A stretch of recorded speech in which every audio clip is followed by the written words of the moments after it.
ഇന്ന് രാവിലെ തന്നെ കണ്ട ഒരു വീഡിയോ ആയിരുന്നു. മലപ്പുറത്ത് ഒരു വീട്ടിൽ കള്ളൻ കയറിയ വീഡിയോ. അതായത് ബെഡ്ഷീറ്റ് മുതൽ സ്വർണം വരെ അടിച്ചു മാറ്റി കൊണ്ടുപോയിട്ടുണ്ട് കള്ളൻ. അതായത് കള്ളം വീടിന്റെ ഉള്ളിലേക്ക് കയറാൻ കാണിച്ച ബുദ്ധിയാണ് അപാരമായത്.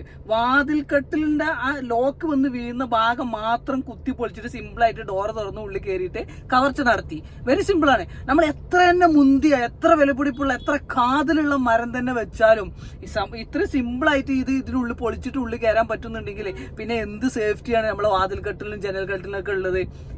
അപ്പൊ നിങ്ങൾ പറയും എന്ത് സേഫ്റ്റിയാണല്ലേ? ഇനി ഞാൻ ഇതിന്റെ മുന്നേ ഞാൻ ചെയ്ത വേറൊരു വീഡിയോയില ഒരു വാതിൽക്കെട്ടിലും അതിന്റെ ലോക്കും കാണിച്ചുതരാം. ഇത് നമുക്ക് വരുന്നത് ഏകദേശം 5 ഏരിയകളിലായിട്ട് 16ഓളം ലോക്കുകൾ. അതായത് ഒരു കീല പ്രസ് ചെയ്യുമ്പോൾ അടിയിലും സെന്ററിലും മുകളിലും അല്ലെ മൾട്ടിപ്പിൾ ലോക്കിംഗ് ഫംഗ്ഷൻ ആണ്. അതുപോലെ തന്നെ ഹവായ് സ്റ്റോർ പ്രൊവൈഡ് ചെയ്യുന്ന ഹവായിന്റെ ഡോറുകൾക്കുള്ള പ്രത്യേകത ഈ മൂൺ ലോക്ക് എന്ന് പറഞ്ഞത്.